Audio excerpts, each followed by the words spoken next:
माई unexpected wife के episode number 1 के starting में हम एक नाइट टाइम के सीन को देखते हैं, जिसके बाद हमें यार्डे हॉस्पिटल दिखाया जाता है, जहां पर कुछ नर्स अपने पेशेंट को लेकर काफ़ी ज़्यादा परेशान होते हैं। अब तभी हम अपने मेन फीमेल लीड को देखते हैं, जिनका नाम डॉक्टर क्वीन होता है। अब वो फाइनली हॉस्पिटल में आते हैं एंड अब वो अपने आसपास देखते हैं तो उन्हें पता लगता है कि उनके आसपास काफ़ी ज़्यादा बॉडीगार्ड्स तैनात हैं। अब डॉक्टर क्वीन उन सभी बॉडीगार्ड्स से कहती है कि आप लोगों को इस एरिया को छोड़कर वेटिंग एरिया में जाना होगा, क्योंकि आप यहाँ पर खड़े रहेंगे तो ये काफ़ी ज़्यादा नॉइसी होगा दूसरों के लिए एंड ये चीज़ मेरे काम को इफ़ेक्ट करेगी। अब डॉक्टर क्वीन अपने केबिन के अंदर जाती है एंड देखती है कि उसके केबिन में तोड़फोड़ हो रखी है। अब तभी वो एक छोटे से बच्चे को देखती है जो कि डॉक्टर क्वीन के सोफे पे बैठा होता है। अब अपनी केबिन की ये हालत देखकर डॉक्टर क्वीन थोड़ा गुस्से में आ जाती है, लेकिन तभी उन्हें वो सारे बॉडीगार्ड्स के फेस याद आते हैं। अब डॉक्टर क्वीन अपने मूड को शांत कर उस बच्चे से पूछते हैं कि उसका नाम क्या है एंड क्या उसे बीमार फील हो रहा है। वो बच्चा दिखने में काफ़ी ज़्यादा क्यूट होता है। डॉक्टर क्वीन उसके पास जाते हैं एंड कहते हैं कि प्यारे बच्चे, डॉक्टर ये नहीं बता सकते हैं कि तुम क्या सोच रहे हो, इसीलिए हम ये भी नहीं बता सकते हैं कि तुम्हें क्या प्रॉब्लम है। अगर तुम बात करना चाहते तो क्या तुम मुझे ये बता सकते हो कि तुम्हारा किस ऑर्गन में दर्द हो रहा है। अब ये सुनकर वो बच्चा अपनी पेट की तरफ इशारा करता है, जिसके बाद डॉक्टर क्वीन उसके पेट को टच करते हुए वो कहती है कि क्या तुम्हारी पेट में दर्द हो रहा है। अब वो छोटा सा बच्चा अपना सर हिलाता है एंड हाँ बोलता है, जिसके बाद डॉक्टर क्वीन उसे अपनी गोदी में लेती है एंड कहती है कि मैं तुम्हें डिटेल इंस्पेक्शन के लिए लेकर जा रही हूँ। और ये सुनकर वो बच्चा फिर से अपना सर हिलाता है। अब तभी हम उस बच्चे के बटलर को देखते हैं, जो कि छुपकर उसे देख रहा होता है। अब वो बटलर काफ़ी ज़्यादा हैरान होता है कि वो छोटा सा बच्चा जो था वो आज तक उस बटलर के गोदी में भी नहीं आया था। यहाँ तक कि वो किसी की गोदी में भी जाना पसंद नहीं करता था। उस बटलर को उसके लिए काम करते हुए 5 साल से भी ज़्यादा हो गए, लेकिन आज तक उस छोटे से बच्चे ने अपने बटलर को उसे हग भी नहीं करने दिया। अब हमारा सीन चेंज होता है और हम एक कार को देखते हैं। अब उस कार से एक बंदा बाहर निकलता है एंड कहता है कि जूनियर कहाँ पर है। अब उसके बटलर उसे बताते हैं कि लिटिल मास्टर यानी कि वही छोटा सा बच्चा डॉक्टर क्वीन के केबिन में सो गया है। अब ये सुनकर वो आदमी कहता है, डॉक्टर क्वीन ये कौन है आप। उसका बटलर उसे बताता है कि वो एक डॉक्टर हैं जो कि इसी हॉस्पिटल में काम करती है। लिटिल मास्टर ने उन्हें उनको गोदी में लेने के लिए इनकार नहीं किया। अब ये सुनकर वो आदमी कुछ सोचने लगता है। अब हमारा सीन चेंज होता है, हम उस बटलर को अब उसका बटलर उसे डॉक्टर क्वीन के केबिन पर लेकर जाते हैं। अब वो आदमी ये देखकर काफ़ी ज़्यादा शॉक्ड होता है कि little master and doctor queen जो हैं वो साथ सो रहे हैं। अब वो आदमी डॉक्टर क्वीन के पास जाता है एंड उसे देखने लगता है। तभी तभी डॉक्टर क्वीन की आंख खुल जाती है एंड उस आदमी को देखकर कहती है, हे क्वीन, ये तो वही आदमी है जिसके बारे में डॉक्टर्स एंड नर्सेस कब से बातें कर रहे थे। अब हम देखते हैं छोटा सा बच्चा की भी आंख खुलती है एंड वो वापस से हे क्वीन के पास चला जाता है। हमें पता लगता है कि हे क्वीन जो है वो उस बच्चे का डैड होता है। अब हे क्वीन अपने बच्चे से पूछते हैं कि क्या तुम्हारा पेट ठीक है। अब इस चीज़ का जवाब ना देते हुए वो छोटा सा बच्चा अपने डैड के गोद में ही सो जाता है। अब हम देखते हैं कि हे क्वीन डॉक्टर क्वीन को देखने लगता है। डॉक्टर क्वीन हे क्वीन को कहती है कि पहले ही काफ़ी ज़्यादा लेट हो चुका है एंड जो फार्मासिस्ट है वो भी इस टाइम पे अवेलेबल नहीं है, तो मैं अभी के लिए तो दवाई प्रिस्क्राइब नहीं कर सकती एंड इसीलिए आप इसे घर ले जाइए एंड रात तक इसकी देखभाल कीजिए। अगर इसकी तबीयत ख़राब होने लगी तो मैं कल इसे कोई दवाई सजेस्ट कर दूंगी।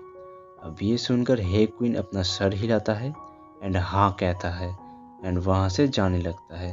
उसका ये बर्ताव देखकर डॉक्टर हैरान हो जाती हैं जिसके बाद वो कहती है कि इस चीज़ का फ़र्क नहीं पड़ता है कि वो कितना भी ज़्यादा रिच हो, उसने इस तरीके से बिहेव करने की कोई ज़रूरत नहीं थी। अब हमारा सीन चेंज होता है और हम नेक्स्ट डे का सीन देखते हैं। फ़ोन की घंटी बजती है एंड डॉक्टर क्विन फ़ोन को उठाते हैं एंड कहते हैं कि हेलो, ये यार्डे हॉस्पिटल है, मैं डॉक्टर क्विन बात कर रही हूँ। अब पहले तो दूसरे साइड से कोई कुछ नहीं किया था, इसीलिए डॉक्टर क्विन फ़ोन को रखने जा रही हैं, लेकिन तभी पास से एक आवाज़ आती है। अब डॉक्टर क्विन कहती हैं कि क्या मैं आपसे कुछ पूछ सकती हूँ? क्या आप वही पेशेंट हैं जो कि लास्ट नाइट को आए थे? अब फ़ोन पे वो बच्चा कहता है कि अब डॉक्टर क्विन उसे पूछते हैं, क्या तुम्हारा पेट ठीक है? अब ये सुनकर वो बच्चा कहता है जिसके बाद डॉक्टर क्विन उसे बोलते हैं, तुम्हें अपने बॉडी को फिट रखना चाहिए, इसीलिए अपनी बॉडी का एंड खुद का ख्याल रखो एंड कोशिश करो तुम आज के बाद वापस हॉस्पिटल में विज़िट ना करो। अब तभी हम देखते हैं वहाँ पर एक लड़की आती है जो कि डॉक्टर क्विन को कहती है कि डॉक्टर क्विन, वो सारी मेडिकल केस फाइल्स हैं जिन्हें आप ढूंढ रही थी। अब ये सुनकर डॉक्टर क्विन कहते हैं, इन सब को यहाँ पे रख दो। अब डॉक्टर क्विन फ़ोन पे उस बच्चे को कहते हैं कि तो ठीक है फ़ोन को। अब इससे पहले वो कुछ आगे कहते फ़ोन कट हो जाता है। अब वो लड़की जिसका नाम शाओन होता है, वो डॉक्टर क्विन से पूछते हैं कि क्या हुआ। अब डॉक्टर क्विन शाओन को बोलता है कि मैं उस छोटे से बच्चे को देखने के लिए जा रही हूँ, अगर तुम फ्री हो तो तुम मेरे साथ चल सकती हो। अब ये सुनकर शाओन कहती है, वाओ, मैं आ रही हूँ। अब शाओन डॉक्टर क्विन की तारीफ़ करते हुए कहती है कि मुझे ये बात कहनी होगी कि डॉक्टर क्विन काफ़ी ज़्यादा कूल है। जिस तरीक़ा से वो दूसरों को कमांड करते हैं, उस तरीके के कोई उन्हें कह ही नहीं सकता कि वो नरम दिल की नहीं है। उनका शांत रहना, कॉन्फिडेंस एंड प्रोफेशनल एटीट्यूड सभी डॉक्टर्स एंड नर्सेस को काफ़ी पसंद है। मैं उम्मीद करती हूँ कि मैं भी एक दिन डॉक्टर क्विन की तरह बन पाऊँ। अब तभी डॉक्टर क्विन शाओन को कहते हैं, क्या तुम दिन में सपने देखने लगी हो? शाओन डॉक्टर क्विन से कहते हैं कि प्लीज़ मुझे अपना प्रोटेज का रूप में स्वीकार कर लीजिए। ये सुनकर डॉक्टर क्विन उससे कहते हैं, यहाँ से चले जाओ। अगर मैंने ऐसा किया तो मेरा काफ़ी साल जो है वो तुम्हें अपना प्रोटेज बनाने में लग जाएगा। तुम्हें क्या लगता है कि मैंने तुम्हें पहले प्लेस पे क्यों हायर किया है? ये सुनकर शाओन कहती है, क्यों कि मैं क्यूट हूँ? वैसे हाँ, याद आया, क्या आप डॉक्टर यांग से नहीं मिलने वाली हैं? मुझे लगा है कि आज उनके सुपरवाइज़र ने उनको डांटा है। अब डॉक्टर क्विन उससे कहते हैं कि चुप रहो, अगर तुम्हारे पास इतना फ्री टाइम है कि तुम मेरे पर्सनल चीज़ों को शेड्यूल कर रही हो, तो अपने उस फ्री टाइम में जाके मेरे इन फाइल्स को ऑर्गेनाइज़ कर दो। अब ये सुनकर शाओन कहते हैं, ठीक है। अब हमारा सीन चेंज होता है। हम देखते हैं डॉक्टर क्विन डॉक्टर यांग से मिलती है। डॉक्टर यांग डॉक्टर क्विन से कहती है कि काश तुम मेरे आसपास होती तो मुझे इतनी ज़्यादा मुसीबतें ना होकर गुजरना पड़ता। कभी कभार मुझे ऐसा लगता है कि मैं डॉक्टर बनने के लिए नहीं हूँ, मैं तो अपने पेशेंट को भी हैंडल नहीं कर पाती हूँ।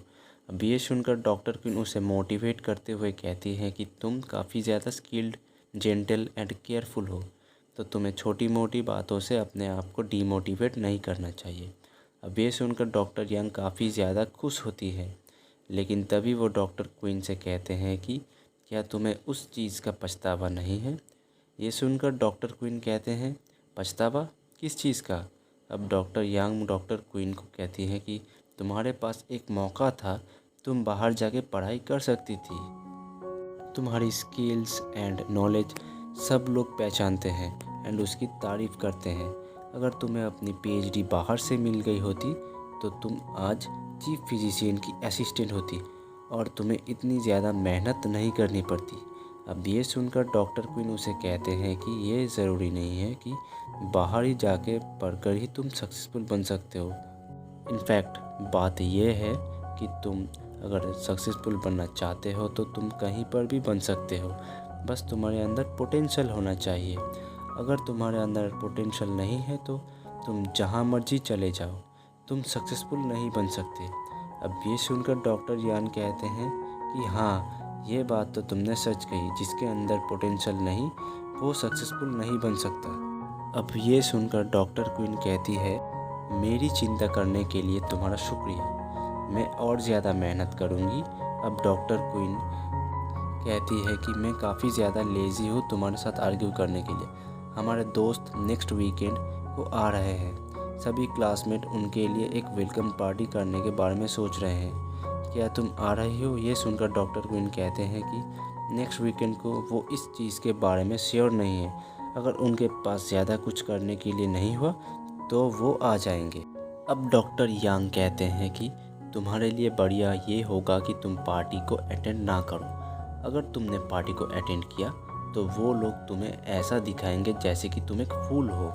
डॉक्टर क्वीन डॉक्टर यांग को कहते हैं, देखने वाली बात यह है, उसे अपने स्कॉलरशिप को बाहर जाकर पढ़ने के लिए ट्रांसफ़रशिप इसीलिए करना था कि वो अपने बॉयफ्रेंड के साथ बाहर पढ़ सके, और यहाँ तक कि वो ऐसा करती भी तो अपने बॉयफ्रेंड को पैसा भी कमा के देना होता उसकी लिविंग एक्सपेंसेस के लिए।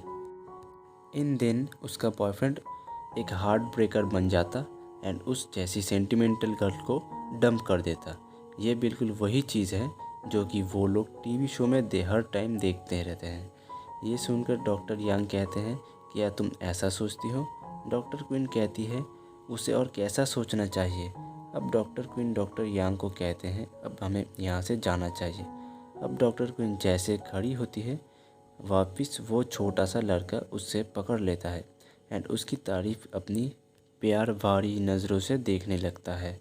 और इसी के साथ हमारा ये वाला एपिसोड ख़त्म होता है। मुझे उम्मीद है कि आपको ये एपिसोड पसंद आएगा।